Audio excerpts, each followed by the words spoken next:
Our presenter today is Julian Cooper, who is a tutor on BB844 Marketing in the 21st Century. Julian has been an Open University Associate Lecturer since 2002. He's a MOOC author, an academic researcher and a director at Tabular Corporation Limited. I will now hand you over to Julian, who will tell you a bit more about his background and about marketing in the 21st century. Over to you, Julian. Hi everybody, and first of all, thanks ever so much for sparing some time over your lunch break. I hope you can all hear me okay. You might just like to give me a smiley or indeed a negative if you can't. Okay, thank you. Yeah, so it's really good to be with you and to have an opportunity to just give you a few ideas, a few tasters of what we're going to run through today based on the module for 21st century marketing. My background is, okay, as Janet has said, quite a few years as an associate lecturer. And in my day job, I've been working in marketing and business development for 20, 30 years. So I've seen a lot of things change. I've seen mobile generation come under and improve. I've seen online marketing. I've seen all sorts of changes in our environment in which we do business. Hopefully that's a benefit, and I try really hard to keep up to speed. And these days, if you step back from what's happening online, you really can't do that for too long, as you probably may have found. So what I'm talking about today will be based on some, if you like, some background and some context of having seen things develop. For us to recognise that in business and in marketing, there are some fundamentals that don't change that much. And part of what we'll do today is actually look at that fundamental aspect of marketing, what really matters and what stays with us right through our business lives. So focus today will be on that MBA module, Marketing in the 21st Century. And I think we'll now just step through and look at the aims of today's session.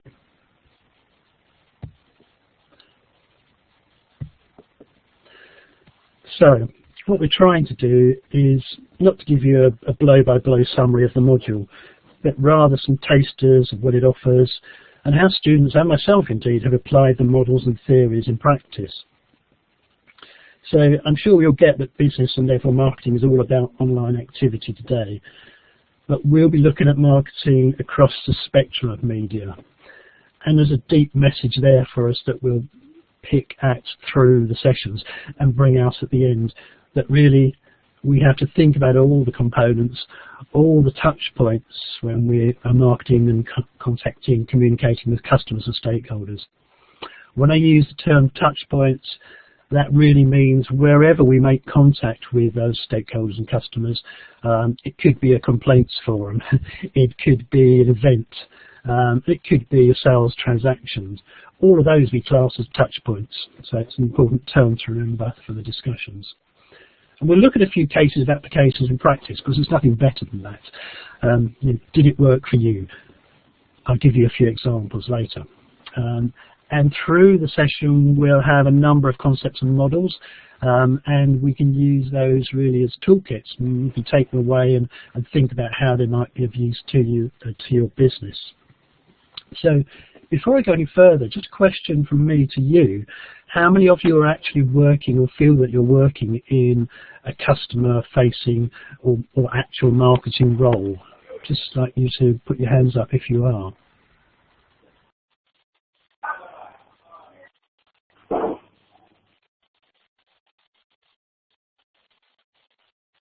Wow. Okay. A lot of you. Yeah, that's great. And I guess there's a message there about are you explicit marketers, or do you get it already that wherever you are in a business, you have to be to some degree a marketer. I've been looking at, just thinking about what's marketing all about today. I just spent 5 minutes and just wrote down a few terms that are meaningful to me. we'll touch on some of those today,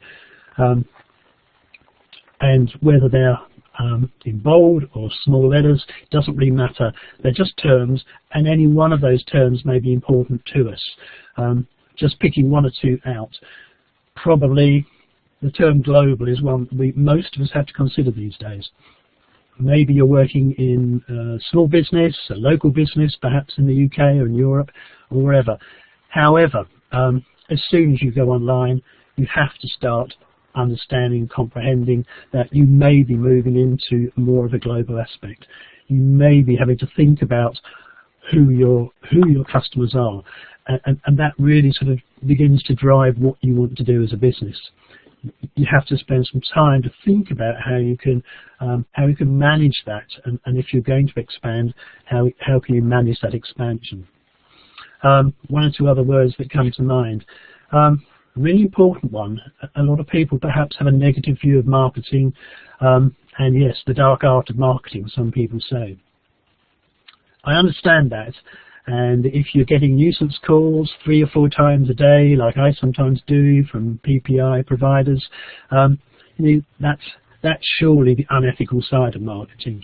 That's just pushing out. It's not two-way, it's one way, and it doesn't think at all about the possibility of a relationship with that customer. So ethics is really important in business, and particularly in marketing, because that's the way we communicate, and that's the way we set expectations and demonstrate to people who we are. So it's a key term there. The other one maybe is mobile, because really today we can't market without a mobile strategy of some sort. And coming right back down to that, then it's all about the customer, isn't it? It's all about who that customer is and how we communicate with them. So perhaps that question, are we all marketers, is a very pertinent one. So, are we really all marketers? I think probably most of us are. Very few people in an organisation, particular service organisation, has no contact with customers. When we look at the processes we go through in developing products and services, there are very few points at which we don't actually think about why we're doing it, who we're delivering it for, who we're building it for. So I think it's an important point. I think that we can think about services and we can think about products. We have tangible products, such as an item of clothing, a mobile phone, but maybe you can ask, actually, are there any pure products today? Worth thinking about. Can you actually think of a product that is pure product without any components of servicing? And I think that's probably unlikely. So what we're offering to customers is a really important thing to think about. And to what degree that offering is a tangible product, and to what degree it's an element of service, is something that we should all think about at the core of our business, because it will or should impact on how we think about our resources and where they need to be put. Lots and lots of examples of companies developing very quickly, almost too quickly, great success early on, and then they fall over. Why do they fall over? I'd argue it's because they haven't actually thought about the nature of their business, their end-to-end business. Maybe they've contracted some of it out without actually understanding who those suppliers are and what they do well, but actually maybe they've just pushed and pushed and pushed for more customers. Think about companies, maybe a company like Vodafone, I'd use as an example. They've done some great work, and I've worked with them myself early on in designing ideas for mobile interaction, for mobile location and games, but they expanded incredibly rapidly, and recently their customer service has really taken a battering. So that's damaging to them, that's damaging to their brand. And why did that happen? Well, perhaps because they really couldn't control, or didn't try to control, exactly their costs and resources in respect of that whole perception that customers have of them. And perhaps they're paying the penalty now. So the other term to consider on this slide, I think, is that one of value. This doesn't have to be commercial value. My students often have a perception that marketing is only about monetary profit, and that marketing is primarily about selling to consumers rather than businesses. Not the case. Yes, of course, value can be monetary, but it's much more than that in many cases. And if you work for a charity, for example, it's about promoting those values, it's about building awareness, it's about having social interactions, and it's very much about building, in many business-to-business relationships, longer-term relationships and networks, and indeed communities, as we'll see a little bit further on. So what people perceive as value is really important, and how we see them, you could hypothesize, is also very important. If you've any questions at any time, by the way, simply just jot those down, as Janet mentioned, in the chat box, and we'll probably take a break about halfway through, summarize a few of the questions, and then bash on. Okay. So, that question of who is the customer? I think for all of us in business, it's really the seminal question. It's the heart of what we do, or it should be. It may seem simple, but current developments in technology and business models and how marketers perceive the external environment all tend to make this quite challenging today. In a digital environment especially, we can become different entities. Photos here are actually all of the same person. If you took each one separately, you probably form a view of that person, their culture, their interests, lifestyle, their boundaries, and I bet each one of these would be different. You might like to try this for yourself, maybe with a few pictures of yourself, and reflect on how you may be perceived by others. So you could ask, what's this got to do with marketing? Well, I think it's a reminder that we all play different roles, or we can play different roles. We have different influences and influencers, and may demonstrate or appear to different feelings, emotions, and have different needs and wants. Now, in a digital world, we can display or become these differing people almost interchangeably, I guess. And that makes it quite complex, or it can do. And in addition, we have the ability to think illogically, or at least to behave illogically, and to change our minds. All sorts of things may lead to this. But that's still an area that's very difficult to understand in psychology. Why do people make decisions that they do? They quite often seem to make illogical decisions. Think about the big elections we've had over the past few months right across the globe. How many of the big research companies actually got that right? And why did they get it wrong? So I think this is an issue that suggests we have to be quite close to those customers to get a better feel for those emotions rather than what someone says they might do. If we look at digital marketing today, it's come on leaps and bounds. How many of you actually work actively in digital marketing, or think you do? How many of you use products like search engine optimization? Okay. Quite a few of you. And there's some really great tools that help you analyze and get meaningful information about your users. But one of the problems is that it's quite difficult to understand why people might make a decision that they do. And the fact that people have these varying emotions, the fact that we have the ability to, if you like, change our minds, means that even today analytics struggles to really get the insights and perhaps some of the the reactions of users and get to the detail of why that's happening. So we'll look today a little bit at some of the research techniques that might help us do this, perhaps in conjunction with online analytics. And that's quite a big subject. We'll touch on a little bit of that today. I'll put a bit more of that hopefully in the paper I'll be providing in the next couple of days that summarises some of what we're talking about today, and adds one or two examples. So we're going to try and understand who our customers are. How do we do that? Well, there's a method that really helps if you're working remotely from your customers, and that's to use the idea of personas. So this helps us visualize our customers.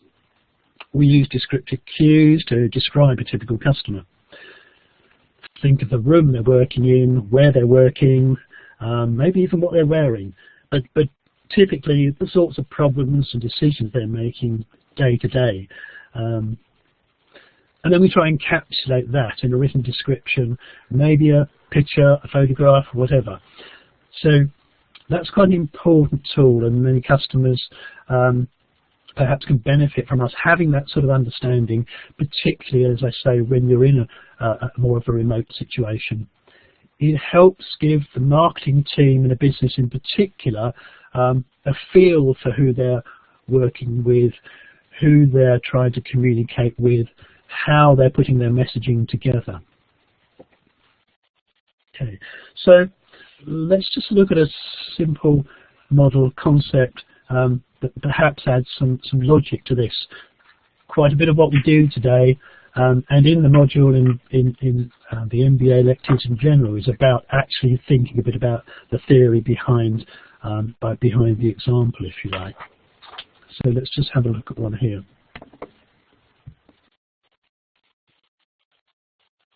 So a very simple model. It's all about the concept of exchange, because effectively when we're communicating with our stakeholders and our customers, that exchange is, some sort of exchange is taking place. It could be tangible or it could be intangible. It could be very simple. I'm just getting goods in return for paying you some money. So it's a very much an economic utilitarian exchange. It's a transaction. That's really all it is. You can think of lots of examples of that. You don't want to have a relationship in any way. You simply want to make that exchange. At the other end of the spectrum, it can be much more intangible, psychological, social. And what you're doing is actually making an exchange for perhaps quite a host of maybe quite complex reasons. So you can see that with these exchanges taking place, the idea of separation between customers and suppliers, yourselves and your business, it's quite arbitrary now. It could be for a whole host of reasons, but actually it's quite helpful to understand if you need to understand those more intangible reasons, or if it's really quite okay just to carry out that simple transaction. There is no negativity in just taking that approach. This brings us to another question. Oh, it certainly did to me at the time of thinking about this.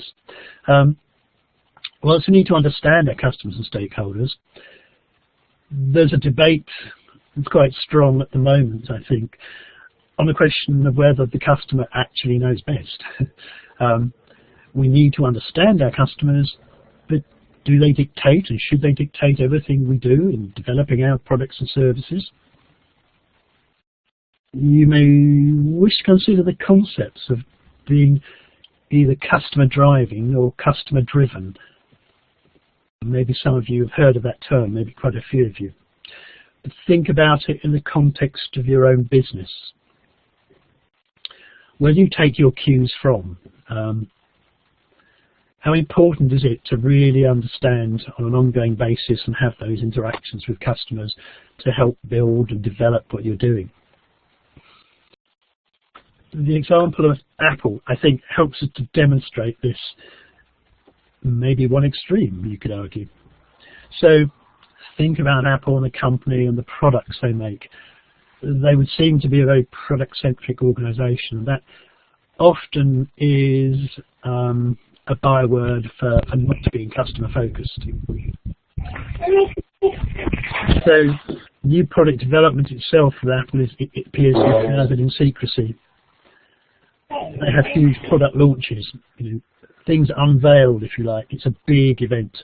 The products themselves are innovative, they're elegantly designed with novel features,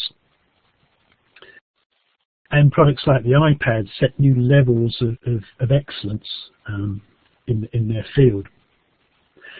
So Apple, you might think, gives no sign of having listened to their customer needs. They've just gone ahead and developed something because they've got really, really skilled people, perhaps people who have an underlying feel for the nature of the products and how they can benefit customers. And that's the case with certain organizations. Because if we didn't have those innovative organizations, if we didn't have people designing and entrepreneurs developing ideas, then actually would we have a lot of these products? And I think the answer is that maybe we wouldn't. So really we have to think about a mix of being customer driving and customer driven. But I think for most of us in our day-to-day businesses, we can't achieve and be an Apple. We can't with confidence go ahead and develop and launch our service without significant interaction with customers, probably without getting customers to interact with us in early versions of our services. So, thank you. Julian, we have one question if you don't mind. Okay. Kira has said, I got a lot of pushback from my organisation when I attempted to introduce personas with the argument that we were stereotyping our audience. How can you convince people of the value? Excellent question. Personas are a tool that you can use, and like most things in marketing, they are models, concepts that you can adapt for your own use. Depending on your business, depending on how well you feel you know your customers, how well you interact with them across the organisation, it may be that you actually don't really need that. But for many businesses, it's an additional tool to help you understand your customer's situation. And that's something that's really quite difficult to do.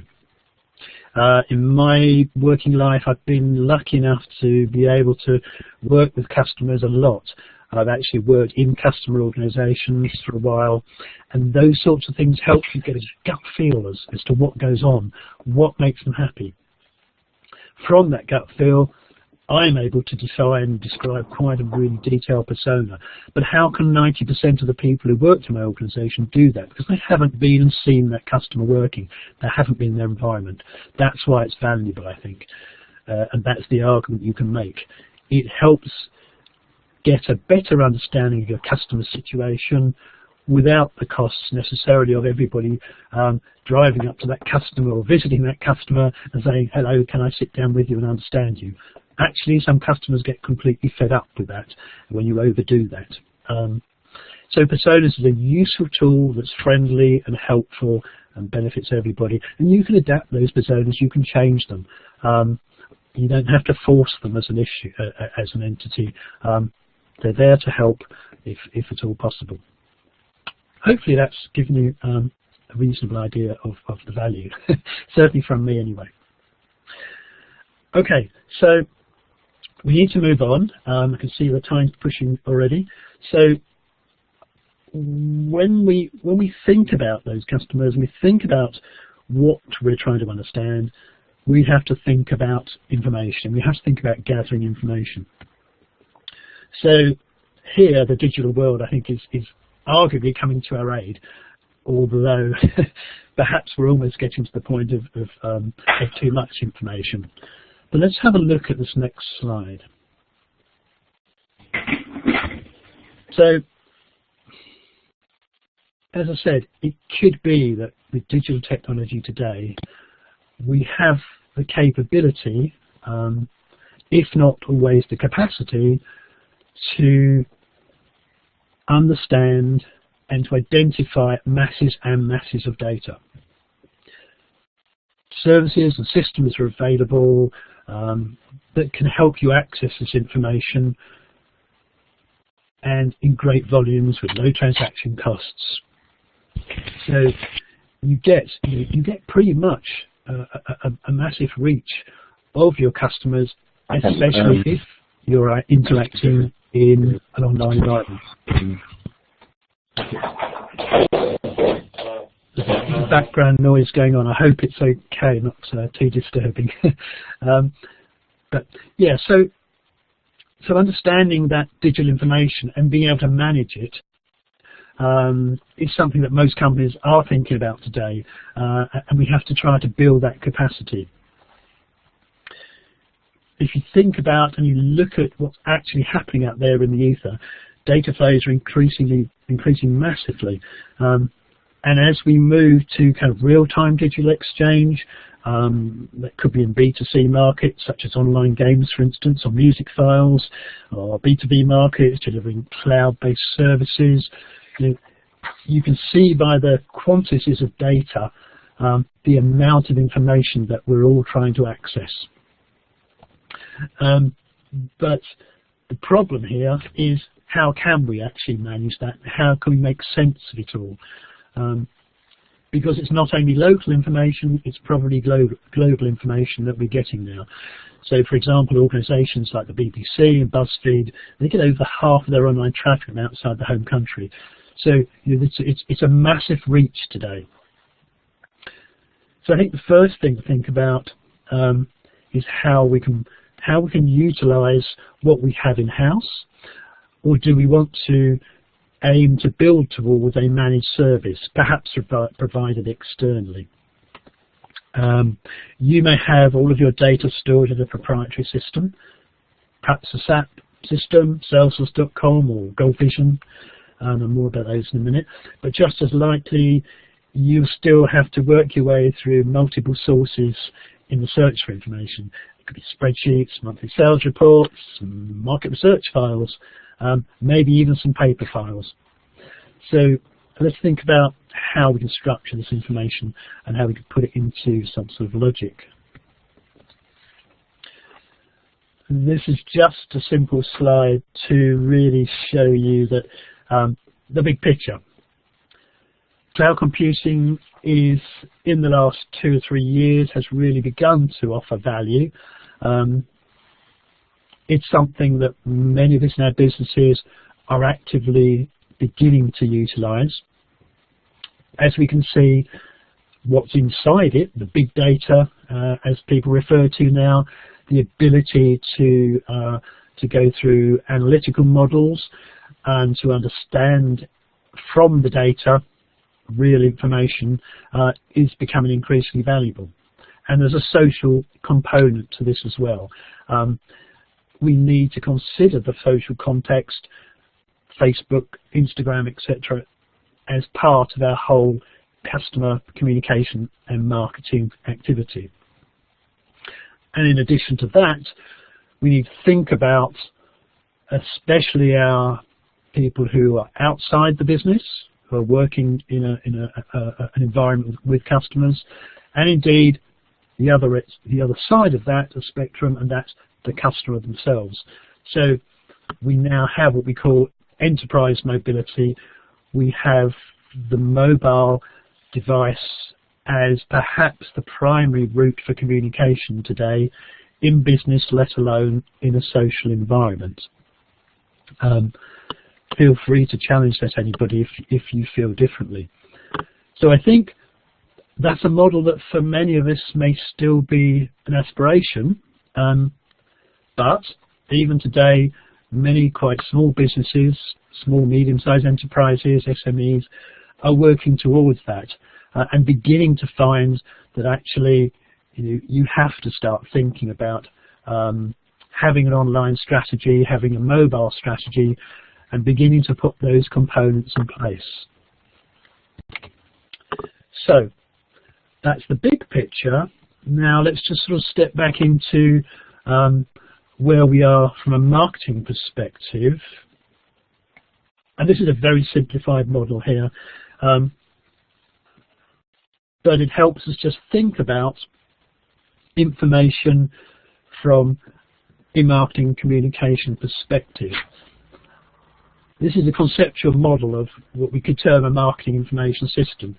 It could really be your SAP modules, it could be your Salesforce.com, but essentially these are some of the areas where we need to actually be able to tap into, because they're going to be incredibly helpful in building our marketing strategy to understand how, when, where, who we communicate with. So one of the things that many businesses do, and certainly in my experience, there will be a great piece of innovation. We have to innovate, we have to go forward, we have to use new technology. However, once that is understood, do you actually have the resource for managing it? Do you have the skills and capabilities and the people in your business to be able to tap that information and to be able to actually add and get the value from it? So I think that's probably one of the most important factors, certainly in my business and marketing life, that I've had to try to address.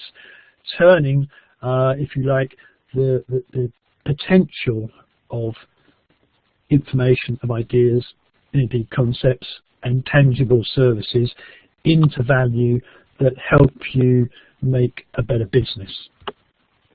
So we'll keep that in mind and think about the bottom right component of market research in particular as we move to the next slide.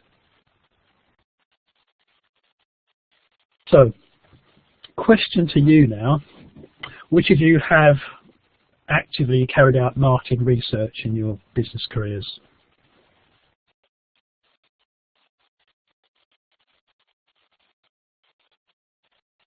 Okay.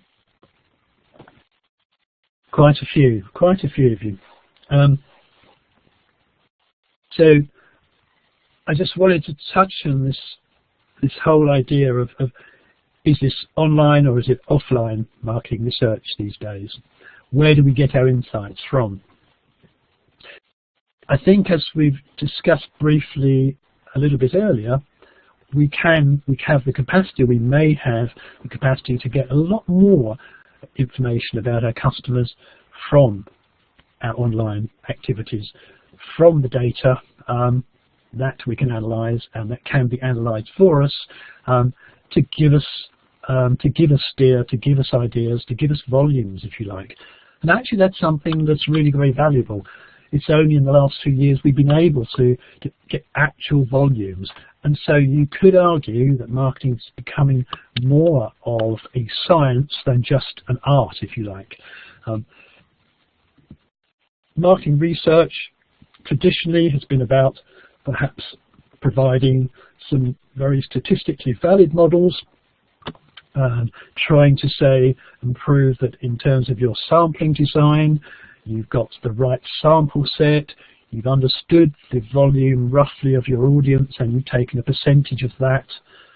You split that into various components, and you've collected and analysed that data. And then you can play that back, and you can have a reasonable understanding of what your customer is likely to do, to want to say. And that's still a very important model, and I think for most of us, if our businesses have the resource, we should certainly maintain a marketing research component that is, as well as online, potentially carrying out offline, real live research. So we begin to get this model together. You think about the online research, the online information. We think about other sources of information within our business, as we've seen, and then we think about carrying out some live marketing research, what we call primary research. And that's perhaps the model that should help you make your decisions about, do I actually need to spend money conducting some primary research, because it can be expensive. And again, many of us actually rush to do that primary work. It's more exciting, perhaps. It's new.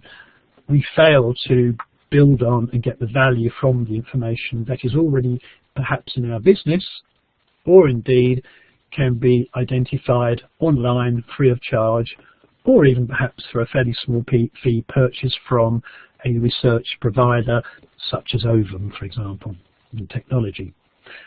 I say a reasonable charge. It can be very expensive, but it depends on your size and your needs and the value you think you can gain from it. Okay, I'd like to just move to the next slide now. I'm going to just step into the detail of a research process. Gives you an idea of the steps you can take. It's a bit of a process diagram. It's pretty linear. There are elements of iteration in most of those boxes, but I wanted to give you this as a tool for thinking about how you may want to analyse and think about marketing research in your business. And in the module, in the 21st Century Marketing module, we look at this in quite a bit of detail, and the students actually carry out a real live market research exercise in the form of a focus group. It's quite a challenge for all of them, but almost without exception, people get so energized by doing it. It's really, really exciting and brings value to them. So, two big boxes here. We've got the top box, and this is all about defining your problem. And very frequently, in the rush to take a primary research route, we rush to that objective. What do we want to do? What do we want to know? It's really important to reflect a bit on that problem area. Think about if that really is the nature or the cause of the problem. Is it coming from this area? Is it what I really want to know? Are my sales declining because my product offering hasn't changed for 3 years? Or is it to do with competitors or indeed technology changing? Think about your defined problem before you push ahead into research design.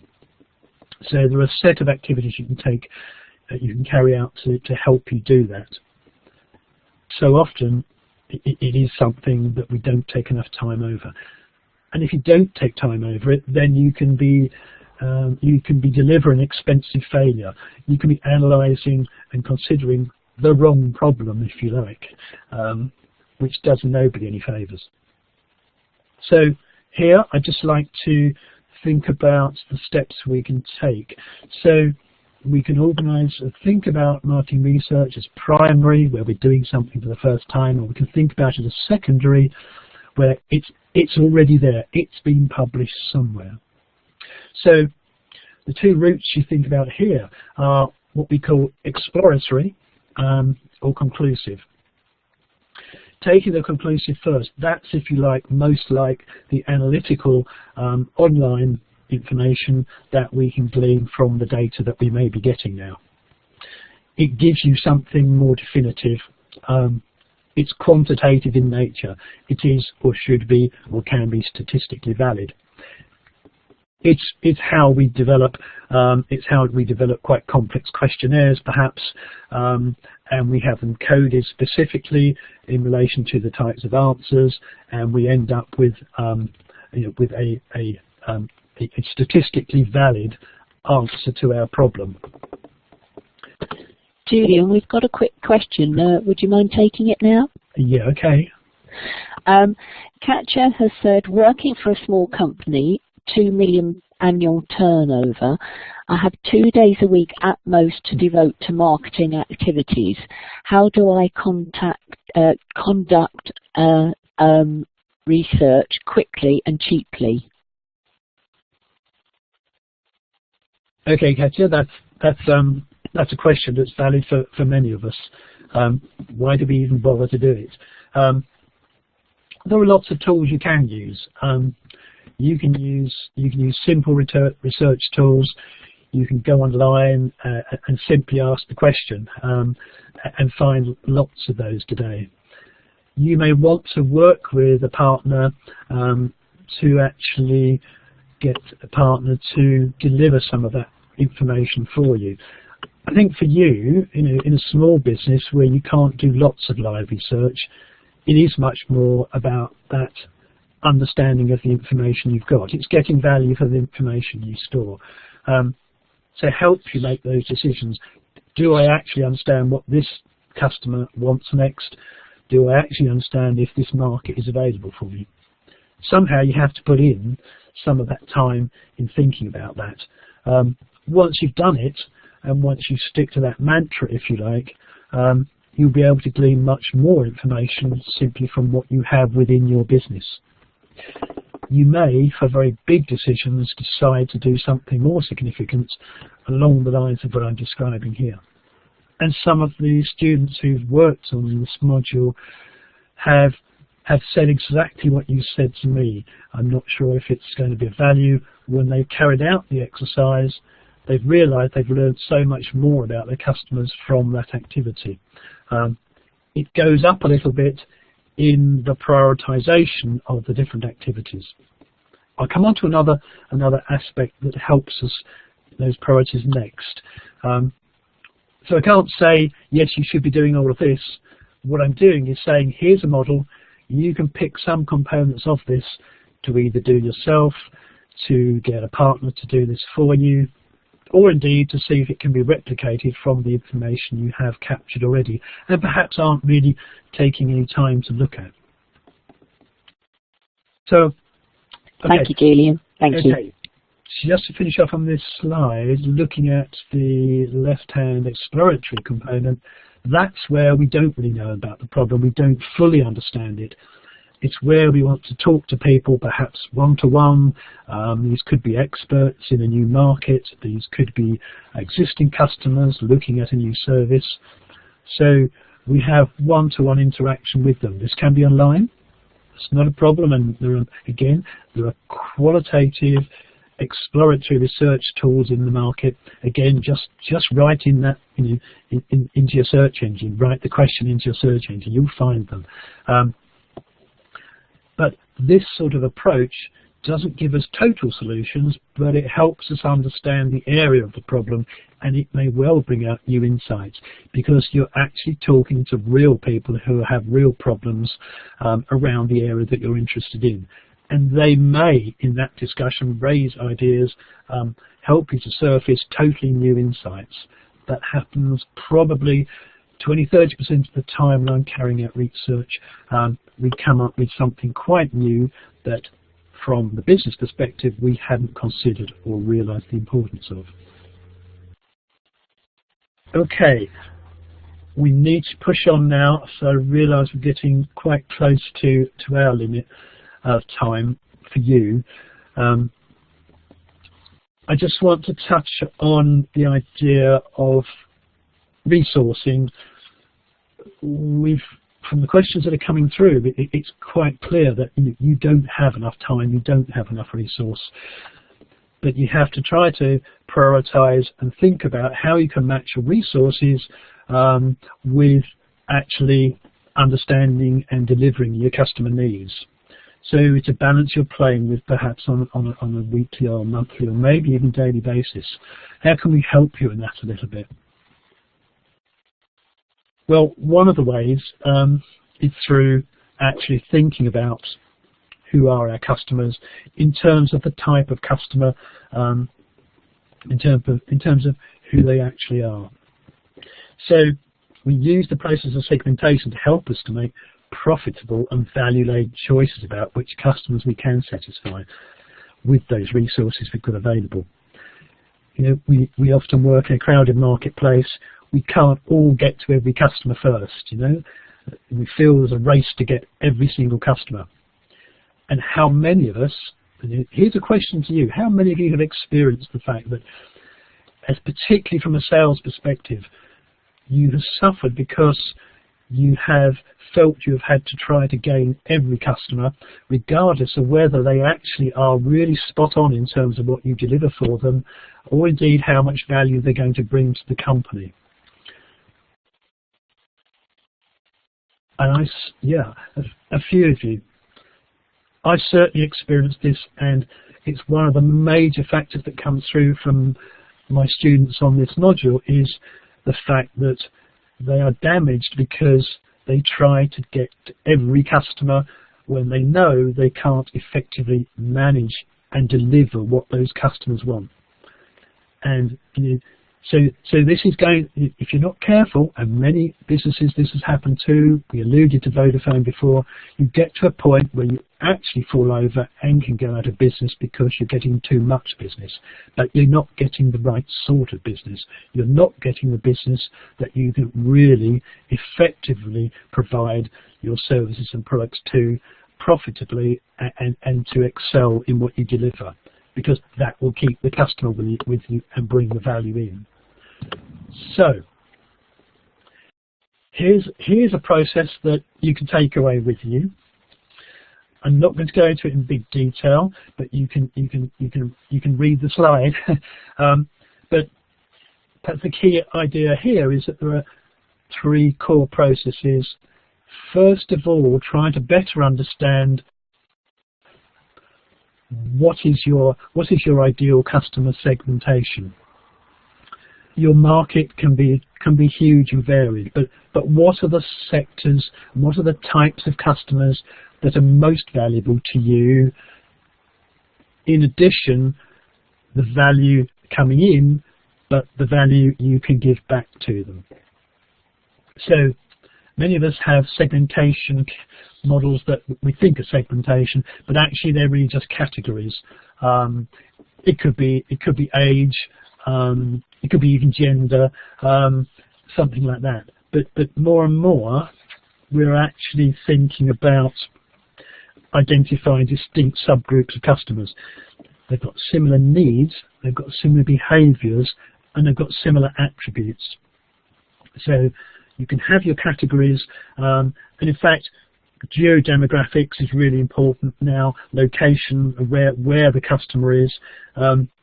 You can have your standard industry codes, SIC codes, for example, but effective segmentation often needs to dig deeper into this to understand the behaviours, the feelings, and why people are as they are.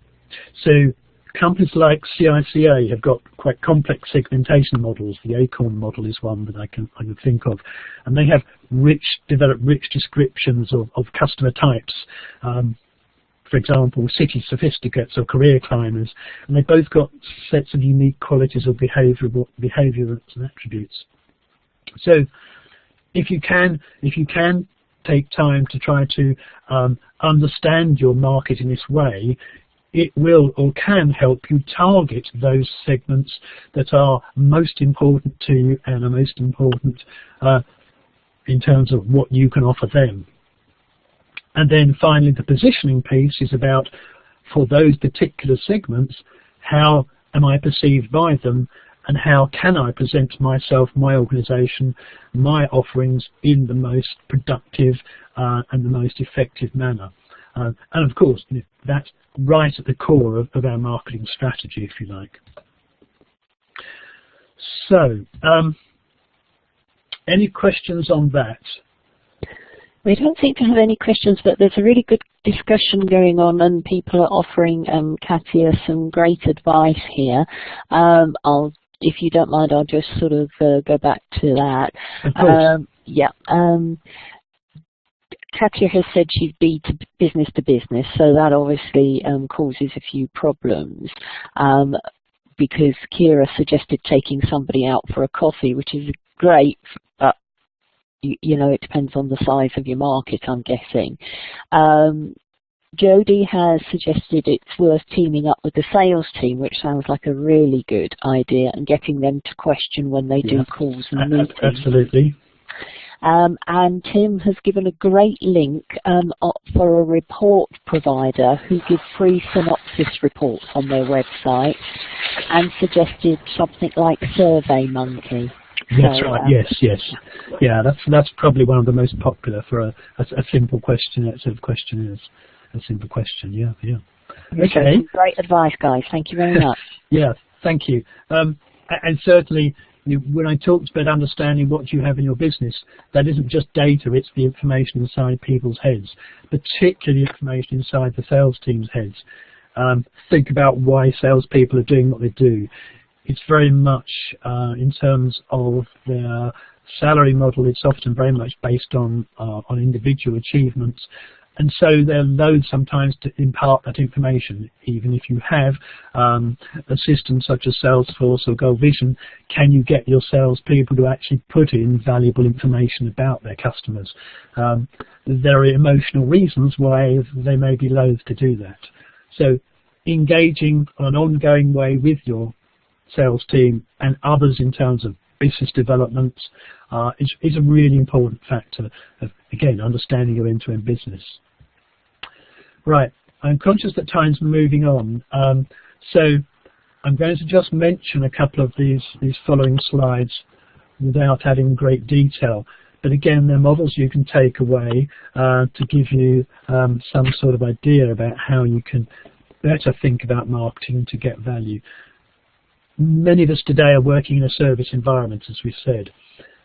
And the issue about service is that people are involved. People are involved at most in many points of that activity. And so the interaction of that customer with the employee is ongoing, it's constant, and it can change because, well, we're all human and we all have good days and bad days. So this is a little model that helps you think about all the factors that can influence that as a business you may be able to impact on. It's fairly self-explanatory in that it says, have you actually and are you actually offering the service that you think you are? Have you looked at it? Have you walked through it yourself, if you like, from end to end? Is your marketing, your communication about the service actually not at all consistent, or indeed does it say stuff that you can't possibly achieve even half the time? Are you actually setting expectations too high, perhaps? And all of these various components, including the ability for humans to just be human, can actually impact on our service quite badly. And the word of mouth communication, the understanding of personal needs, and indeed that past experience with a service always has a lot of impact. It stays with you. Perhaps two things I'll say is think about the first and the last elements of a service. Think about the first impact that it gives, the first interaction, and think about the final interaction and how that works. If either of those go wrong, then there's quite significant damage to the rest of that service experience, even if it's pretty much exemplary. It takes a long time to build if you've got off to a bad start, and it falls to pieces if you finish badly. Okay, next step. So, which of you would put other brands in the top 5? I'm sure there are lots of brands you could add in here. I wanted to put this slide in just to remind us of the importance of brands. Here are the top 5 global brands by revenue 2017 into brands. There are other sets of analysis that put other models at the top. The point we want to make in terms of marketing, we have to think about our brand, even if we're a small business. These brands have spent years building their equity, and now that equity is the most important thing on their balance sheet. What would you buy if you bought one of these organizations? You would buy the brand because it's the thing that actually is most critical and arguably and probably most valuable. But even if you're a small startup, an SME, why do you bother about it? because your company name is your company name, isn't it? Well, it is, but it's more than that. It's about understanding whether you give prominence to your organization name, does it become the brand, or are you thinking about your products and you're wanting people to be aware of the products, perhaps more than the organization. So you need to think about that brand hierarchy from the outset. If you get that right, or if you have a picture of the model as to how you are going to aim for and how you're going to build towards, then it will be of value to you, and you won't have to stop, change and completely redesign how you communicate your products and your service and indeed your organization. Here's another model. This is helping you think about those components. You think about the right hand side. Is it a product? Is it the organization that's going to be dominant? So again, you can think about examples here. Think about Virgin. You have the Virgin brand in pretty much every service that they offer. It's dominant. It's top there, and it's always in what they offer. Think about some of your food brands, your cleaning brands. Quite the opposite. The organisation you don't want to know. Is it Unilever? I don't know. I don't care. But is it Marmite? You want to know the product brand. That's where you put your effort into. So branding and how we brand and how we protect our brands in terms of trademarking is critical for us, even with small businesses. If we really go to the end, to the ultimate extreme, some of those brands become what we call love marks. You know, it goes beyond like. It's actually an emotional experience.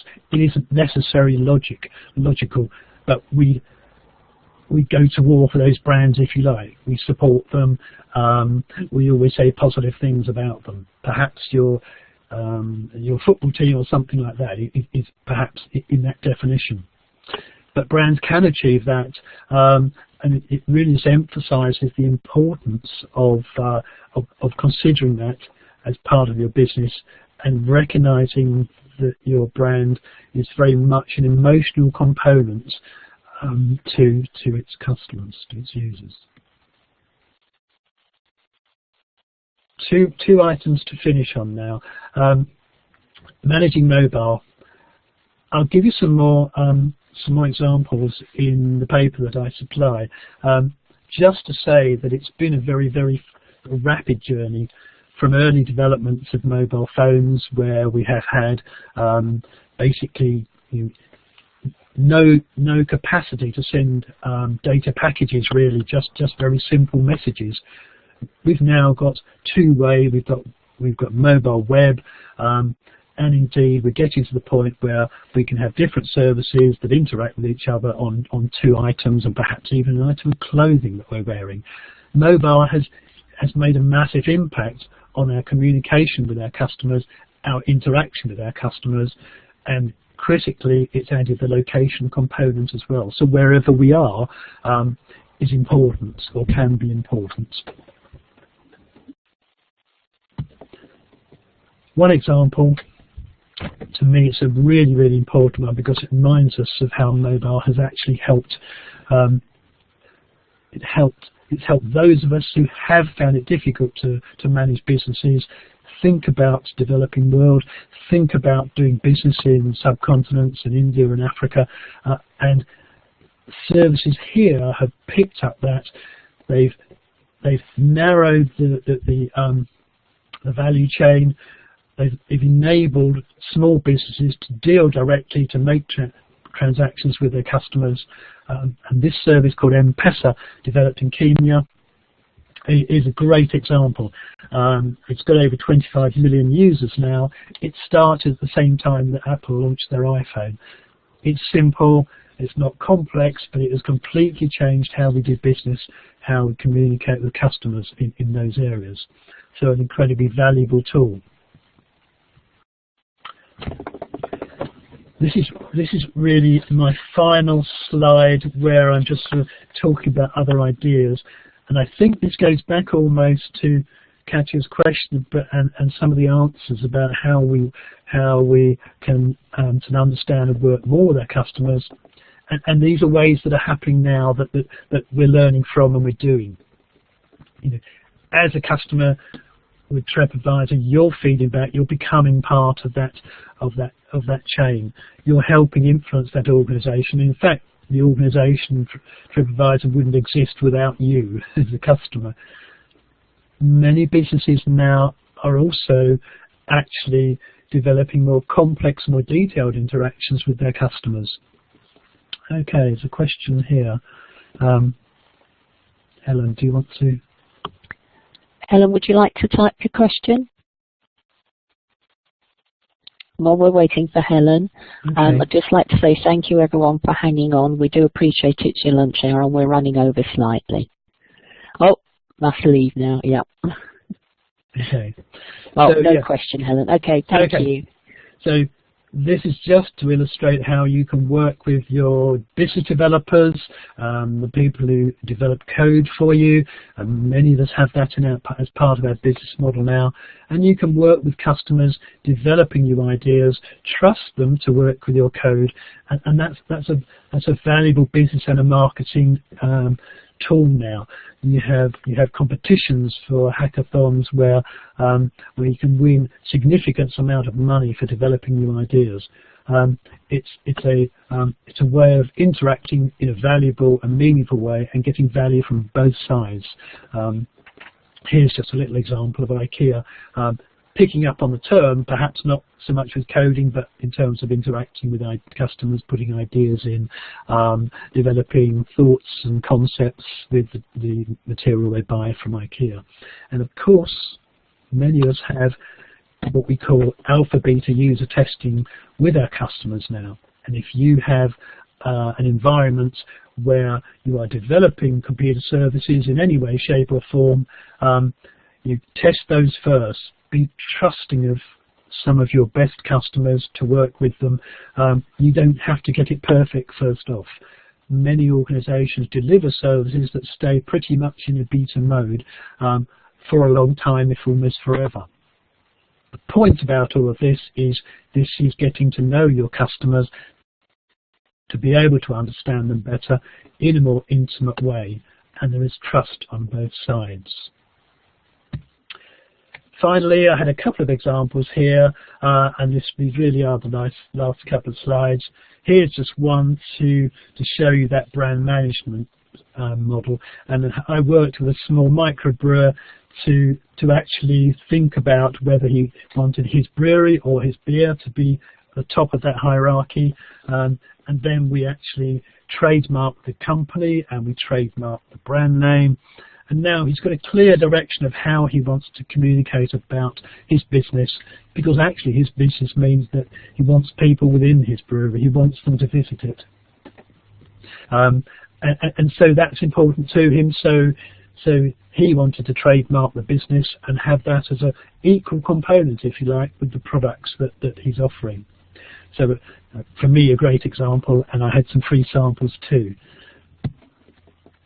Here's an example right at the other extreme. This is Amazon, who are now moving back into the physical environment. They're opening shops, I think there's around 50 in the United States, and who would have thought that?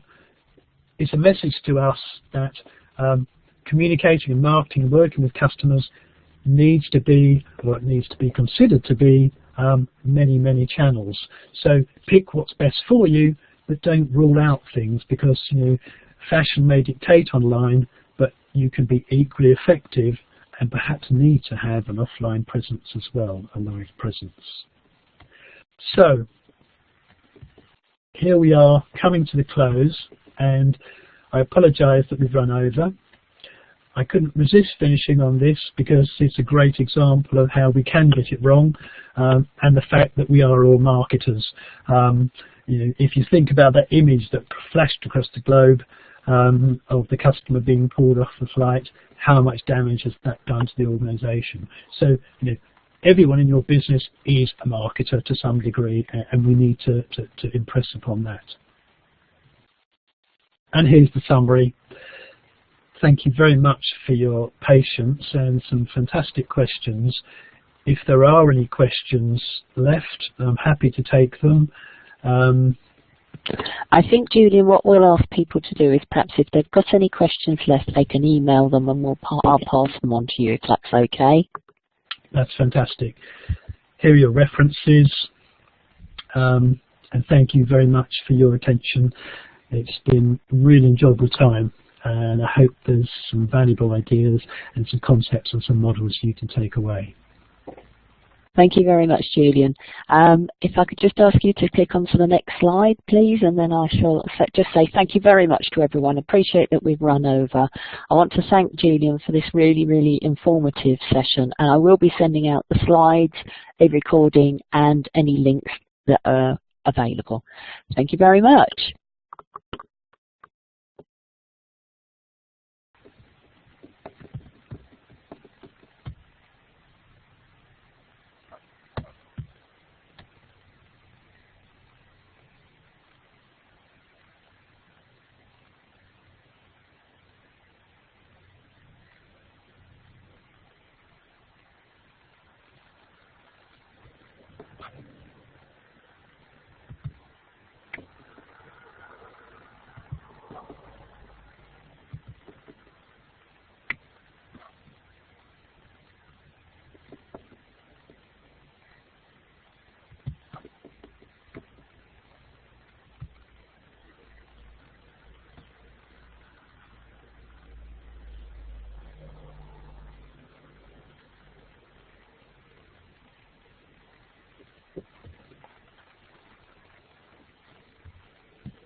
Hi Janet, are you still available?